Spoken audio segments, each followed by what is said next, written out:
Students, कैसे हैं आप सब। आप सभी का मेरे YouTube channel Ayush Singhal 24/7 classes में स्वागत है। आज मैं आप लोगों के साथ बात करूंगा इंफॉर्मेशन टेक्नोलॉजी, जिसका सब्जेक्ट कोड है 402, उसके part be subject specific skills के यूनिट 2 इलेक्ट्रॉनिक स्प्रेडशीट के बारे में। और क्लास 10th का इलेक्ट्रॉनिक स्प्रेडशीट का चैप्टर है। और इसमें जो इलेक्ट्रॉनिक स्प्रेडशीट के कंसेप्ट आपके साथ आज डिस्कशन किए जाएंगे, आपको एक्सप्लेन किए जाएंगे, वो open office Calc application software या एमएस एक्सेल एप्लीकेशन सॉफ्टवेयर का यूज करके आपको एक्सप्लेन किए जाएंगे। तो स्टूडेंट्स, मैं आपको बता दूं कि ये हमारी 17th क्लास है और इससे लास्ट क्लास में यानी कि 16th क्लास में मैंने आपके साथ डिस्कशन किया था इलेक्ट्रॉनिक स्प्रेडशीट यूनिट 2 का चैप्टर में मैक्रोज इन स्प्रेडशीट का मैंने बेसिक कंसेप्ट आपसे डिस्कशन किए थे, जिसमें मैंने आपको बताया था कि मैक्रो की हमें क्यों आवश्यकता है, मैक्रो किसे कहते हैं, मैक्रो कैसे क्रिएट करते हैं और मैक्रो को फंक्शंस के रूप में कैसे यूज करते हैं, मैक्रो को डिकोड कैसे करते हैं और मैक्रो को रन कैसे करते हैं। ये सब चीज मैंने आपके साथ डिस्कशन की थी काफी अच्छे से। अगर किसी भी स्टूडेंट ने मेरी 16th क्लास को लास्ट क्लास को 16th क्लास को अटेंड नहीं करा है, तो प्लीज मेरी 16th क्लास को जरूर अटेंड करें और उसके बाद आज की क्लास को स्टार्ट करें। अगर आपने मेरी क्लास को 16th क्लास को अटेंड नहीं करा तो प्लीज उसको अटेंड करें, उसके बाद ही आज की क्लास को अटेंड करें, 17th क्लास को अटेंड करें। तो आपको मैक्रोज का जो टॉपिक है, जो एडवांस टॉपिक मैं कंसेप्ट आपको एक्सप्लेन करने वाला हूँ इलेक्ट्रॉनिक स्प्रेडशीट के, वो आपको अच्छे से समझ में आएंगे। तो स्टूडेंट्स, ये सिलेबस जो है, जो मैक्रोज के एडवांस टॉपिक आपके साथ डिस्कशन करने वाला हूँ, ये आपको एनसीईआरटी बुक से बोर्ड एग्जाम्स के लिए कवर करते हुए एक्सप्लेन करे जा रहे हैं। हाँ, तो चलिए स्टूडेंट, शुरू करते हैं आज की अपनी क्लास। जो हमारा पहला टॉपिक है, pass arguments to a macro. Student, जैसा कि मैंने आपको अपनी फर्स्ट क्लास में यानी कि इससे पहले वाली क्लास में, क्लास नंबर 16 लेक्चर 16 में मैंने आपको इलेक्ट्रॉनिक स्प्रेडशीट में मैक्रोस के कंसेप्ट को एक्सप्लेन किया था और मैक्रो को फंक्शन के रूप में कैसे इस्तेमाल करना है, ये आपको काफी अच्छे से बताया था। तो इसी तरीके से मैंने आपको वहां पे ये भी बताया था क्लास में, जब हम मैक्रोज को फंक्शन के रूप में इस्तेमाल करते हैं तो ब्रैकेट्स में, जिसको कंप्यूटर लैंग्वेज में पैरेंथेसिस बोला जाता है, उस ब्रैकेट्स में कुछ ना कुछ वैल्यूज को हमें पास करना होता है और उन वैल्यूज को हम यहाँ पे आर्ग्यूमेंट्स बोलते हैं। तो इसलिए स्टूडेंट, मैं आज को आपको अपनी क्लास में 16th क्लास के बाद यानी कि आज की जो क्लास है 17th क्लास, इसमें मैं आपको ये बताने वाला हूं कि मैक्रो को जब हम फंक्शन के रूप में इस्तेमाल करेंगे तो उसमें पैरेंथेसिस में ब्रैकेट्स के अंदर जो वैल्यू हम पास करेंगे, यानी कि जिस वैल्यू को हम आर्ग्यूमेंट्स बोलते हैं, in the concept of programming language और in the concept of the function to use in a computer system और to use that macro after creating that macro as a function। Macro को function के रूप में create करने के बाद आप उस फंक्शन को यूज करने के लिए अपने इलेक्ट्रॉनिक स्प्रेडशीट में टास्क को कंप्लीट करने के लिए उस फंक्शन के पैरेंथेसिस में ब्रैकेट में जो वैल्यू पास करेंगे, उस वैल्यू को हम आर्गुमेंट्स बोलते हैं। उस आर्गुमेंट्स को कैसे पास करना है, ये मैं आपको मैक्रो के एग्जांपल्स के साथ समझा रहा हूँ। ये आपको मैंने यहाँ पे एक एग्जांपल लिया है। एग्जांपल मैंने किस चीज का लिया, पहले आपको ये बता देते हैं। पहले मैं आपको ये लाइन समझा रहा हूं। To allow a macro to accept a value, macro आपने जो क्रिएट किया फंक्शन के रूप में इस्तेमाल करने के लिए, वो एक वैल्यू को एक्सेप्ट करेगा। इसको अलाउ करने के लिए you simply type a name for that value between the parenthesis at the top of the macro. जैसा कि मैंने अभी आपको बताया कि आपको मैक्रो को जब फंक्शन के रूप में इस्तेमाल करते हैं तो उस मैक्रो के पैरेंथेसिस में, जैसा कि मैंने यहाँ पे लिखा पैरेंथेसिस में, तो मैक्रो के टॉप पर यानी कि फर्स्ट लाइन में आप एक स्टेटमेंट लिखेंगे जो आपकी कहलाती है स्टेटमेंट या line of code, LOC, line of coding.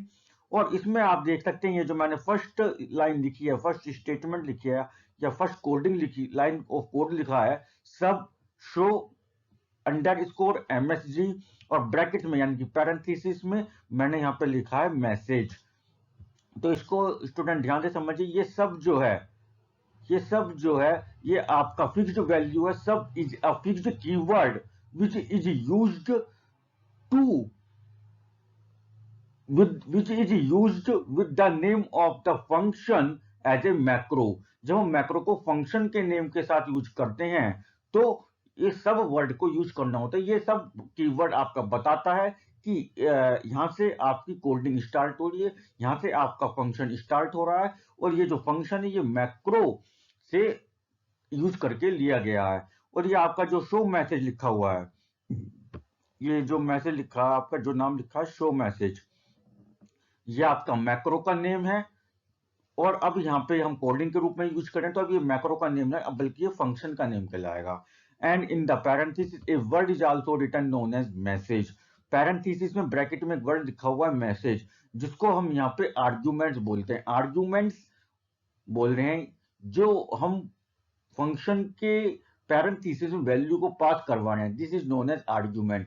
And the message word is the argument of the function show message to use as a macro named as show message by in the line of code in the electronic spreadsheet to complete your task। अपने task को complete करने के लिए electronic spreadsheet में आपने recorded macro को जो function के रूप में यूज करना चाहते हैं, उसमें फंक्शन का नाम आपने रिकॉर्डेड मैक्रो वाला लिया, जिस नाम से आपने मैक्रो को सेव करा रिकॉर्ड करा था, उसके पैरेंथेसिस में एक आर्गुमेंट की वैल्यू पास करवाई, और ये फंक्शन आपका स्टार्ट होगा। इसके लिए इसको कंप्यूटर को बताने के लिए हमने कीवर्ड यूज करा जो नाम है आपका सब। तो स्टूडेंट्स आप ध्यान रखें, आपको यहाँ पे परेशान होने की जरूरत नहीं है, मैंने आपको लास्ट क्लास में ही बताया था। आपको एग्जाम में मैक्रो लिखने के लिए नहीं आता है, पर मैक्रो में आर्गुमेंट्स कैसे पास करवाने हैं ये आपसे कंसेप्ट एग्जाम में पूछ सकता है।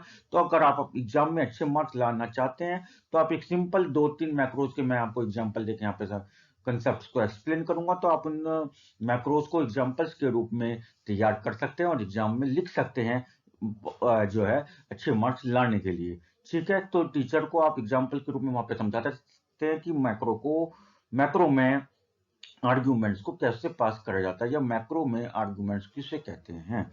तो this is the concept, not the question asked in the examination how right A macro. Macro लिखिए, ये क्वेश्चन नहीं आएगा कभी भी एग्जाम में। It is the second statement of that macro or a function is as output a message that is given to this macro। जैसे ही हम coding में कोई फंक्शन क्रिएट करते हैं तो फंक्शन को क्रिएट करने के बाद आपका ये एक स्टेटमेंट यहाँ पे आपको लिखना होता है। आप ये स्टेटमेंट कुछ भी लिख सकते हैं, मैंने लिख दिया है output a message that is given to this macro. इस मैक्रो में को जब हम रन करेंगे या इस फंक्शन को जब प्रोग्राम को जब हम रन करेंगे, इस कोडिंग को जब हम रन करेंगे तो आपका मैसेज आउटपुट में एक मैसेज डिस्प्ले होगा। ठीक है, जो मैसेज डिस्प्ले होगा तो मैसेज बॉक्स में डिस्प्ले होगा, यानी कि आपका एक मैसेज बॉक्स आएगा उसमें वो मैसेज डिस्प्ले होगा। एंड सब ये बताता है कि आपका जो मैक्रो फंक्शन के रूप में आप यूज करें, यानी कि जो आपने फंक्शन क्रिएट किया था अपने कोडिंग में, वो फंक्शन यहाँ पे बंद हो चुका है। ठीक है, अब आपको स्प्रेडशीट पे जब आप फंक्शन के रूप में मैक्रो को लिखते हैं तो आपकी जो विंडो ओपन होती है वो इस टाइप से ओपन होती है और आपको इस टाइप से वहां पे लिखना होता है सब शो मैसेज। ठीक है, जैसे मैंने अभी आपको बताया ये फंक्शन का नाम या मैक्रो का नाम हो गया।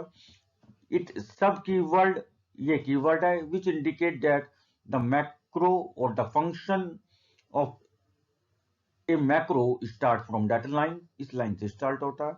Message keyword is the argument. आप ध्यान रखें, फंक्शन के नेम के आगे अगर पैरेंथेसिस लगे हुए हैं, ब्रैकेट लगे हुए हैं और उस ब्रैकेट में पैरेंथेसिस में कोई वैल्यू या कोई वर्ड लिखा हुआ है, दैट वैल्यू और word is known as argument, उसको आर्गुमेंट कहते हैं। चलिए आगे चलते हैं। हम हमारा pass multiple values to the macro. अभी स्टूडेंट जो मैंने अभी आपको मैक्रो का एग्जांपल दिया उसमें मैंने आपको बताया कि अगर आपको अपने मैक्रो में कोई वैल्यू पास करनी है, कोई आर्गुमेंट पास करना है तो आप कैसे करेंगे। तो वो तो एग्जांपल जो था उसमें हमने केवल एक ही वैल्यू या एक ही आर्गुमेंट पास करें।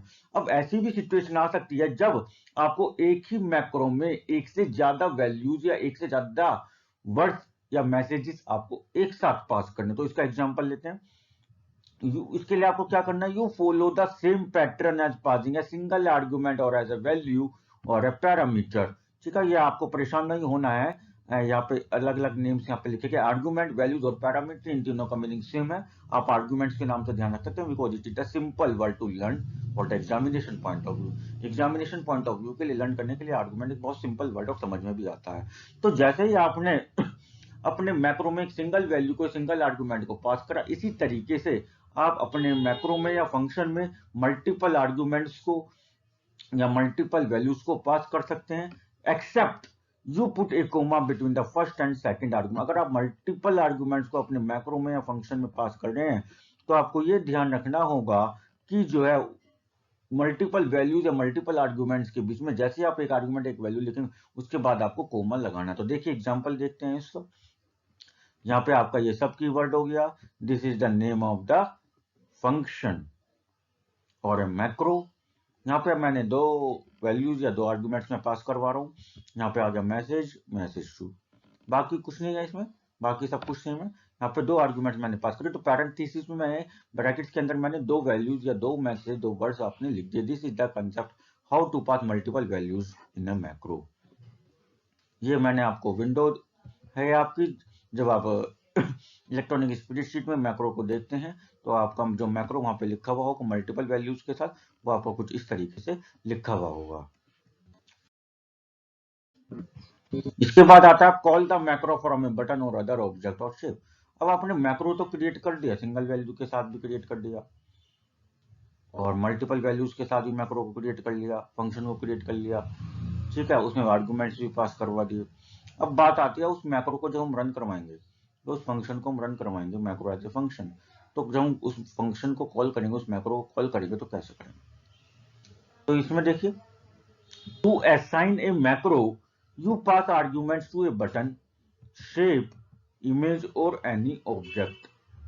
तो आपने कभी देखा होगा जब भी हम कोई वर्क करते हैं, तो किसी बटन, अब ऑनलाइन कुछ वर्क करते हैं तो वहां पे हमारे कुछ बटन्स होते हैं, उन पे हम क्लिक करते हैं तो कुछ ना कुछ एक्शंस परफॉर्म होता है। वहां पे भी मैक्रो ही आपका चल रहा होता है, वहां पे भी फंक्शंस आपके बैकग्राउंड में चल रहे होते हैं। तो जैसे ही हम उस बटन पर क्लिक करेंगे, तो हमारा उस टाइम पे क्या होता है, वो मैक्रो जो आपने क्रिएट किया था अपने टास्क को कंप्लीट करने के लिए, या जो फंक्शन आपने क्रिएट किया हुआ है, वो कॉल होगा। तो मैक्रो को कॉल करना या फंक्शन को कॉल करना एक ही बात है। तो जैसे ही हम बटन पर, किसी ऑब्जेक्ट पर, किसी शेप पर क्लिक करते हैं और कोई न्यू एक्शन परफॉर्म होता है, चाहे वो आप कोई न्यू विंडो ओपन हो रही हो, जैसे हम वेबसाइट ओपन करते हैं तो हम कोई किसी लिंक पर क्लिक करते हैं, तो किसी लिंक पर जब हम क्लिक करते हैं तो नया पेज आपको ओपन होता है। तो वहां पे एक तरीके से हम कह सकते हैं कि मैक्रो आपका कॉल हो रहा है, फंक्शन कॉल हो रहा है। जब हम किसी सबमिट बटन पर क्लिक करते हैं और आपकी इन्फॉर्मेशन सेव्ड हो जाती है, सबमिट हो जाती है उसके सर्वर पर, तो वहां पे भी आपका मैक्रो या फंक्शन कॉल होता है। To assign a macro you pass arguments to a button, shape, image और any object, you first right click that object and click assign macro. तो आपको क्या करना है, जब भी आप कोई मैक्रो को या कोई फंक्शन को कॉल करते हैं, तो आपने उस मैक्रो को या फंक्शन को क्रिएट करते समय कितने आर्गुमेंट्स उसके पैरेंथेसिस में पास किए थे, कॉल लिंक के टाइम पर भी उस फंक्शन को या उस मैक्रो को कॉल करते समय भी आपको उतने ही आर्गुमेंट उसके पैरेंथेसिस में पास करने हैं। अगर आर्गुमेंट्स की वैल्यू मिसमैच हो जाती है, means number of arguments is mismatch at the time of calling और at the time of creation. Creation के टाइम पे मान लीजिए आपने दो आर्गुमेंट्स पास करे थे और कॉलिंग के टाइम पर आप एक ही आर्गुमेंट की वैल्यू पास कर रहे हैं, तो आपका फंक्शन कॉल नहीं होगा, आपका मैक्रो कॉल नहीं होगा और आपके सिस्टम में आपका टास्क कंप्लीट नहीं होगा, आपके वहां पे प्रोग्राम में एरर आ जाएगी, कोडिंग में एरर आ जाएगी और आप अपना वर्क कंप्लीट नहीं कर पाएंगे। तो how, this is the concept to call the macro और a function and then type the name of the macro. और आपको अगर ये कंप्लीट करना है तो आपको नंबर ऑफ वैल्यूज और arguments should be properly matched at the time of creation और at the time of calling. Calling के टाइम पर और क्रिएशन के टाइम पर जितने आर्गुमेंट्स आपने लिए हैं सभी दोनों जगह सेम होनी चाहिए। अगर ये मैच हो जाता है तो आपका मैक्रो या फंक्शन जो भी आप कॉल करना चाह रहे हैं वो कॉल हो जाएगा और आपका आउटपुट जनरेट हो जाएगा। ये आपका मैक्रो को या फंक्शन को कॉल करने का कंसेप्ट था। ठीक है स्टूडेंट, ये मैंने आपको विंडो ओपन कर दिया कि जहाँ पे आप मैक्रो का नेम लिखेंगे और मैक्रो का नेम लिखने के बाद आप उस मैक्रो को कॉल कर सकते हैं। ठीक है, अब मैं उम्मीद करता हूँ कि आपको मैक्रो को फंक्शन के रूप में कैसे यूज करना है, उसमें सिंगल वैल्यू और मल्टीपल वैल्यूज को कैसे पास करना है और उस मैक्रो को कैसे कॉल करना है आपको अच्छे से समझ में आ गया होगा। तो स्टूडेंट हम आगे चलते हैं अपने नेक्स्ट टॉपिक पर। तो इससे पहले अगर आपने मेरे YouTube चैनल को सब्सक्राइब नहीं करा तो प्लीज चैनल को सब्सक्राइब करें, लाइक, शेयर और बेल आइकन नोटिफिकेशन को जरूर प्रेस करें, जिससे कि आपके साथ साथ आपके सभी फ्रेंड्स और क्लासमेट्स का भी फायदा हो सके। तो चलिए अपना नेक्स्ट टॉपिक हम यूज करेंगे macros work as an inbuilt function. आपने देखा होगा स्टूडेंट की हम इलेक्ट्रॉनिक स्प्रेडशीट में जब हम कुछ कैलकुलेशन परफॉर्म करते हैं तो वहाँ पे कुछ हमारे इनबिल्ट फॉर्मूलाज होते हैं, जैसे सम, एवरेज, काउंट, मैक्सिमम, मिनिमम और भी काफी सारे वहाँ पे फॉर्मूलाज होते हैं।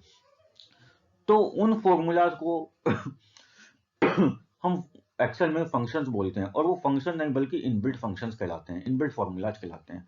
तो इसी तरीके से आपको अपने वर्क के लिए अपनी चॉइस के अनुसार आप मैक्रोस को भी इनबिल्ट फंक्शंस के रूप में क्रिएट कर सकते हैं। मैक्रो आपको क्रिएट करना है, मैक्रो बनाने के बाद आप उस मैक्रो को इनबिल्ट फंक्शन के रूप में उसको सेव कर सकते हैं। कैसे करते हैं, सबसे हम पहले बात बताएंगे कि इनबिल्ट फंक्शंस आपके होते क्या है और मैक्रो को इनबिल्ट फंक्शंस में कन्वर्ट करने की, यूज करने की हमें रिक्वायरमेंट क्या है। Why do we require inbuilt functions and how we create macros as a inbuilt function in the electronic spreadsheet to complete your task. अपने टास्कों को कंप्लीट करने के लिए इलेक्ट्रॉनिक स्प्रेडशीट में हम मैक्रोज को इनबिल्ट फंक्शन के रूप में कैसे यूज करेंगे और क्यों यूज करेंगे, ये जानना बहुत जरूरी है।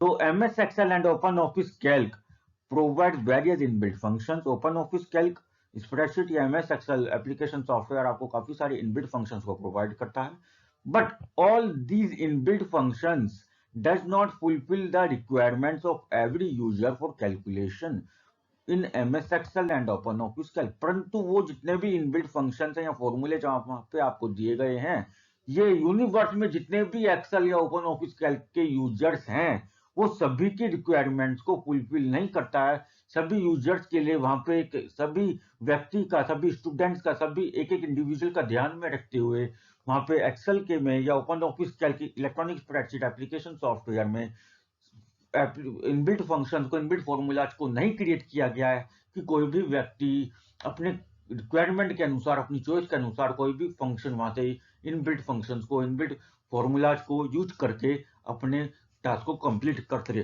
ऐसे भी काफी यूजर्स हैं जिनके रिक्वायरमेंट्स के अनुसार फंक्शंस उन्होंने क्रिएट नहीं कर रखे हैं या फॉर्मूलाज को अभी तक क्रिएट नहीं किया गया।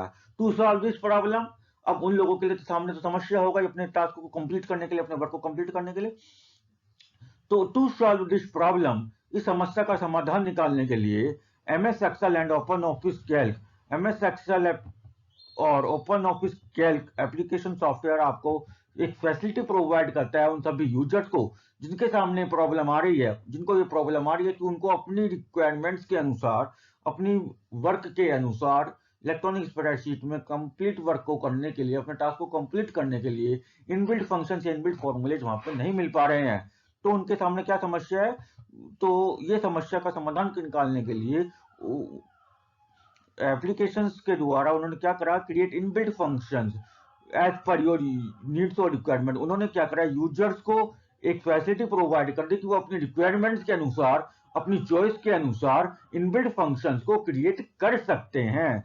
उन्हें अपनी जो भी रिक्वायरमेंट है, जिस टाइप का भी वर्क को परफॉर्म करना चाहते हैं अपनी इलेक्ट्रॉनिक स्प्रेडशीट में, उस टाइप के फंक्शंस को, उस टाइप के फॉर्मूलाज को वो अपनी रिक्वायरमेंट के अनुसार क्रिएट कर सकते हैं और उनको सेव करके उनका यूज कर सकते हैं। तो इसके लिए आपको क्या करना होगा, इसके लिए आपको मैक्रोस का इस्तेमाल करना होगा। तो आपको मैक्रोस का इस्तेमाल कैसे करना है, तो इसके लिए, और मैक्रोस का यूज करके उसको, मैक्रो को इनबिल्ट फंक्शन में कैसे कन्वर्ट करेंगे, तो इसके लिए मैंने आपको यहाँ पे जाने के लिए एक एग्जाम्पल कंसिडर करा है। एग्जाम्पल लिया है, suppose your company offers A quantity discount of 10% on the rate of A product provided the order is for more than 100 units. Suppose करिए आपकी एक कंपनी है और वो उन सभी कस्टमर्स को 10% का डिस्काउंट देना चाहती है जो कस्टमर 100 किसी भी पर्टिकुलर प्रोडक्ट के 100 पैकेट से, 100 यूनिट से ज्यादा परचेज करेंगे या ऑर्डर देंगे।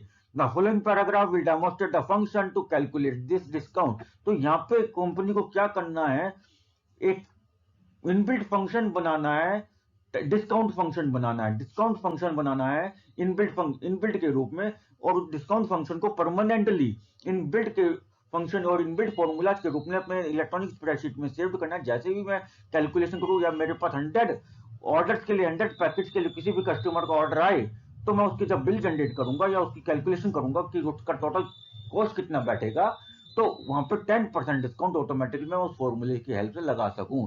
तो अभी तक इस टाइप का फॉर्मूला बना हुआ नहीं था, तो यहाँ पे क्या करना है, मैक्रो का यूज करके एक इनबिल्ट फंक्शन बनाना है डिस्काउंट के नाम से एक इनबिल्ट फंक्शन बना, जो फंक्शन बनाना है वो किस नाम से बनेगा, डिस्काउंट के नाम से बनेगा, और वो डिस्काउंट कितना देना है, 10% का देना है। ठीक है स्टूडेंट, तो यहाँ पे आपके देख सकते हैं कुछ वैल्यूज, मैंने यहाँ पे स्प्रेडशीट में कुछ वैल्यूज क्रिएट करी हैं। तो इसके लिए आपको मैक्रो क्या लिखना है, आपको मैक्रो एग्जाम में लिखने के लिए नहीं आएगा, मैं आपको बार बार बताऊं, पर मैक्रो को इनबिल्ट फंक्शन के रूप में कैसे क्रिएट करेंगे ये मैं अभी आपको यहाँ पे दिखाऊं। देखिए, तो to create a custom discount function in this workbook follow the steps given below. आपको अपनी वर्कशीट में या वर्कबुक में एक डिस्काउंट इनबिल्ट फंक्शन को क्रिएट करने के लिए, परमानेंटली सेव करने के लिए आपको नीचे जो स्टेप्स दिए गए हैं, 2 स्टेप्स यहाँ पे दिए गए हैं, उनको फॉलो करना है। पहले आप Alt+F11 शॉर्टकट की फ्रॉम द कीबोर्ड, आपको इसको यूज करना है, एंड उसके बाद then click on insert and then module from the menus bar. A new module window appears on the right hand side of the Visual Basic editor of the electronic spreadsheet. Electronic spreadsheet के आपके right hand side में एक new module की window open होगी, यानी कि आपकी एक न्यू विंडो ओपन होगी जिसमें आप उस इनबिल्ट फंक्शन को, जो मैक्रो आप लिखेंगे उस मैक्रो को इनबिल्ट फंक्शन के रूप में, यानी कि जो मैं यहाँ पे फंक्शन क्रिएट करूंगा, मैक्रो क्रिएट करूंगा डिस्काउंट के नाम से, डिस्काउंट फंक्शन क्रिएट करूंगा, उसको डिस्काउंट फॉर्मूलेज के नाम से, डिस्काउंट इनबिल्ट फंक्शन के नाम से मैं उसमें सेव कर सकूंगा। और कंप्यूटर प्रोग्रामिंग लैंग्वेज में इसको मॉड्यूल्स बोलते हैं। This is also known as modules in the concept of computer programming language. तो मैंने यहाँ पे क्या करा, एक मैक्रो लिखा, मैक्रो में मैंने क्या करा है, ये फंक्शन आ गया, फंक्शन के रूप में मैं मैक्रो को क्रिएट कर रहा हूँ, तो फंक्शन आ गया, जिससे कि मैं समझा चुका कि मैं यहाँ पे फंक्शन क्रिएट कर रहा हूँ। तो मैंने आपको बताया था कि यहाँ पे इनबिल्ट फंक्शन को मुझे क्रिएट करना है। ठीक है, और इनबिल्ट फंक्शन को क्रिएट करते समय तो ये मुझे फंक्शन लिखना जरूरी है। तो जैसे मैंने पहले अभी आपको बताया कि जब वैल्यूज को हम पास कर रहे थे, आर्गुमेंट्स हम पास कर रहे थे, तो मैंने सब लिया था, तो यहाँ पे हमें फंक्शन लेना है, और यहाँ पे क्या लिख दिया, डिस्काउंट। जिस नाम से भी आप अपने इनबिल्ट फंक्शन को क्रिएट करना चाहते हैं उस फंक्शन का नाम दे देंगे, मैंने यहाँ पे डिस्काउंट दे दिया। और यहाँ पे ये क्वांटिटी और प्राइस ये जो है, ये मैंने आर्गुमेंट्स पास करवाए, यहाँ पे 2 आर्गुमेंट्स मैंने यहाँ पे पास करवा दिए हैं। यहाँ पे मैंने कुछ कंडीशंस लगाई हैं आपकी, if quantity is greater than और इक्वल टू 100, यदि कोई उसी कस्टमर पे ये फंक्शन अप्लाई होगा जब क्वांटिटी की वैल्यू, यानी कि ऑर्डर की वैल्यू 100 या 100 से ज्यादा होगी, तो आपकी जो डिस्काउंट की फॉर्मूला आपका लग जाएगा, कैलकुलेशन आपकी हो जाएगी। तो क्वांटिटी मल्टीप्लाई प्राइस इंटू 0.1 आपकी मैथमेटिकल है। और अगर ये क्वांटिटी 100 नहीं है तो आपका डिस्काउंट क्या होगा, 0 होगा, तो फिर कोई डिस्काउंट नहीं दिया जाएगा। यहाँ पे हमने ये जो इफ स्टेटमेंट है, ये जो कंडीशन लगाई थी आपने, यहाँ पे इसको क्लोज कर दिया है, किसको ठीक है, यहाँ पे हमने जो कंडीशन लगाई थी इफ वाली, ये वाली जो कंडीशन लगाई थी आपने, इसको मैंने यहाँ पे क्लोज कर दिया है। और इसके बाद जो मैंने फंक्शन स्टार्ट करा था यहाँ पे फंक्शन डिस्काउंट, और यहाँ पे उस फंक्शन को मैंने क्लोज कर दिया है, यहाँ पे एंड फंक्शन। ठीक है, और यहाँ पे मैंने फंक्शन को कॉल करवा दिया है, यहाँ पे आप देखेंगे तो मैंने यहाँ पे फंक्शन को कॉल करवा दिया। अभी मैंने आपको फंक्शन को कॉल करना सिखाया था, तो यहाँ पे मैंने फंक्शन कॉल करवा दिया, डिस्काउंट फंक्शन मैंने क्रिएट करा था, डिस्काउंट फंक्शन को कॉल करवा दिया। और यहाँ पे मैंने यहाँ पे फंक्शन को क्रिएट करते समय मैंने यहाँ पे 2 वैल्यूज पास करी थी, क्वांटिटी और प्राइस। तो फंक्शन को कॉल करते समय भी मैंने 2 वैल्यूज पास करी है, डिस्काउंट को 1 2, आपने 2 वैल्यूज पास करी। अगर आपकी यहाँ पे इन दोनों जगह, यहाँ पे और यहाँ पे दोनों जगह आर्गुमेंट्स की नंबर ऑफ आर्गुमेंट आपके मिसमैच हो जाते हैं, तो आपका फंक्शन रन नहीं करेगा, और आप अपने मैक्रो को फंक्शन के रूप में यूज नहीं कर पाएंगे, और उस मैक्रो को इनबिल्ट फंक्शन के रूप में या मॉड्यूल के रूप में भी अपनी इलेक्ट्रॉनिक स्प्रेडशीट में सेव नहीं कर पाएंगे। तो this is the concept how to create inbuilt function using the macro in electronic spreadsheet. Electronic spreadsheet में आपको मैक्रो का यूज करके इनबिल्ट फंक्शन कैसे क्रिएट करना है, ये उसका कंसेप्ट मैंने आपको एक्सप्लेन किया है। अब नेक्स्ट टॉपिक पे चलेंगे। अब आता है इंपॉर्टेंट टॉपिक है सॉर्टिंग। एग्जाम में स्टूडेंट बहुत ज्यादा पूछा जाता है सॉर्टिंग किसे कहते हैं, तो इसलिए आप इसको पढ़ना बिल्कुल भी ना भूलें। सॉर्टिंग किसे कहा जाता है, बहुत सिंपल डेफिनेशन है, sorting refers to the arrangement of data of a particular column in Excel spreadsheet. Excel spreadsheet में पर्टिकुलर कॉलम के डेटा को अरेंजमेंट करना। एमएस एक्सेल में या ओपन ऑफिस कैल्क में जो स्प्रेडशीट एक्सेल स्प्रेडशीट है, उसमें पर्टिकुलर कॉलम के में जो डेटा आपने टाइप करा है, उस पर्टिकुलर कॉलम के डेटा को अरेंजमेंट करना है, सिक्वेंशियल ऑर्डर में अरेंज करना है, या तो वो आपका डेटा असेंडिंग ऑर्डर में अरेंज होगा या डिसेंडिंग ऑर्डर में अरेंज होगा, पर ध्यान रहे एक बार में एक पर्टिकुलर कॉलम के अकॉर्डिंग आप डेटा को अरेंज करेंगे, या तो उस कॉलम का डेटा असेंडिंग ऑर्डर में अरेंज होगा या डिसेंडिंग ऑर्डर में अरेंज होगा, and this concept is known as sorting, और इसी कंसेप्ट को यहाँ पे सॉर्टिंग कहते हैं। अब बात आती है sort the columns using macro. अब मैक्रो का यूज करके आप अपने एक्सेल के स्प्रेडशीट के एक पर्टिकुलर कॉलम को कैसे सॉर्ट करेंगे। तो to sort a range of cells using macro, you need to use the sort method which allow you to sort a column or multiple columns। आपको मैक्रो का use करके अपनी इलेक्ट्रॉनिक स्प्रेडशीट में particular sales को या एक particular column को या रेंज ऑफ सेल्स को आपको सॉर्टेड ऑर्डर में कन्वर्ट करना है, सॉर्टिंग में करना है, उन पर सॉर्टिंग अप्लाई करनी है, यानी कि उनको असेंडिंग या डिसेंडिंग ऑर्डर में आपको अरेंज करना है। तो आपको क्या करना होगा, सॉर्ट मेथड का प्रयोग करना होगा, SORT। ये मेथड का नाम आपका कैपिटल लेटर में ही लिखा जाएगा, सॉर्ट मेथड का प्रयोग करना होगा, जो आपको अलाउ करेगा सॉर्ट कॉलम और मल्टीपल, आपको एक अलाउ करेगा एक बार में आप एक सिंगल कॉलम को भी सॉर्ट कर सकते हैं, सिंगल कॉलम की वैल्यू को भी सॉर्ट कर सकते हैं, या एक बार में आप मल्टीपल कॉलम्स को सिलेक्ट करके भी आप अपने उसमें जो भी आपने डेटा टाइप करा उनकी वैल्यूज को, उनके डेटा को अरेंजिंग ऑर्डर में कन्वर्ट कर सकते हैं, सॉर्ट आउट कर सकते हैं। You can also define the order, और जब आपको सॉर्ट करना तो आप अपने ऑर्डर को भी डिफाइन कर सकते हैं कि आपको जो सॉर्टिंग करनी है वो असेंडिंग ऑर्डर में करनी है, डिसेंडिंग ऑर्डर में करनी है, in which you want to sort as per your requirement. अपने रिक्वायरमेंट के अनुसार आपको असेंडिंग ऑर्डर या डिसेंडिंग ऑर्डर, जिस ऑर्डर में भी आपको सॉर्टिंग करनी है उसमें आप कर सकते हैं। तो चलिए अब मैं आपसे बात करूंगा कि आपको कैसे करेंगे एग्जाम्पल के साथ। तो पहले मैं आपको बताऊंगा macro to sort single column in ascending order. Ascending order में आपको मैक्रो को के किसी मैक्रो का यूज करके आपको एक एक्सेल स्प्रेडशीट में एक पर्टिकुलर कॉलम को, यानी कि एक सिंगल कॉलम के वैल्यूज को सॉर्ट करना है, असेंडिंग और डिसेंडिंग ऑर्डर में अरेंज करना है, तो कैसे करेंगे। तो ये मैंने आपको मैक्रो का एग्जांपल के हाल से मैं यहाँ पे बता रहा हूँ आपको। ये मैंने आपको मैक्रो लिया है, ठीक है। मैं आपको दोबारा रिपीट करूंगा स्टूडेंट्स कि आपको परेशान नहीं होना है, केवल आपको यहाँ पे ये समझना है कि असेंडिंग ऑर्डर और डिसेंडिंग ऑर्डर में एक्सेल स्प्रेडशीट में एक पर्टिकुलर कॉलम या मल्टीपल कॉलम के डेटा को सॉर्ट करने के लिए मैक्रो में क्या क्या इंफॉर्मेशन हमें चाहिए होती है, किन किन कीवर्ड्स का हमें यूज करना होता है। आपको प्रॉपर मैक्रो लर्न बिल्कुल भी नहीं करना है। तो देखिए यहाँ पे मैंने सब कीवर्ड यूज किया, ये हमारा मैक्रो का नेम हो गया। यहाँ पे आप देख सकते हैं मैंने पैरेंथेसिस में कुछ भी नहीं लिखा, यानी कि यहाँ पे कोई आर्गुमेंट नहीं है, जीरो आर्गुमेंट्स है, कोई भी आर्गुमेंट नहीं है। यहाँ पे मैंने रेंज डिफाइन करी, यानी कि किन किन इलेक्ट्रॉनिक स्प्रेडशीट की किस रेंज पर, एक वर्कशीट की किस रेंज पर, किस सेल नंबर से किस सेल नंबर तक की वैल्यूज को आपको सॉर्टेड ऑर्डर करना है। आप देख सकते हैं यहाँ पे वैल्यूज मैंने सेलेक्ट कर रखी है, ठीक है। और यहाँ पे आपका आ गया रेंज आ गई, ठीक है। और अगर आपको असेंडिंग में करना है, डिसेंडिंग में करना है, आपको ऑर्डर में ये लिखना होगा, या आपको ऑर्डर डिफाइन कर दिया आपने, ठीक है। इस तरीके से और आपका यहाँ पे जो है फंक्शन क्लोज जगह मैक्रो आपने क्लोज कर दिया। तो this is the macro how to sort the particular column, a single column in ascending order in electronic spreadsheet। Electronic spreadsheet में अपने पर्टिकुलर कॉलम, सिंगल कॉलम को असेंडिंग ऑर्डर में कैसे कन्वर्ट करना है, उसका एक मैक्रो का एग्जांपल मैंने आपको समझाया। अब मैं आपसे बात करूंगा तो macro to sort multiple columns in ascending order. आप अभी तो मैंने आपको जो एग्जांपल लिखा उसमें केवल और केवल मैं एक ही कॉलम को असेंडिंग ऑर्डर में कन्वर्ट कर रहा हूं। अब मैं अगर आपको मल्टीपल कॉलम्स को असेंडिंग ऑर्डर में कन्वर्ट करना है तो इसके लिए एक मैक्रो हमने लिखा है।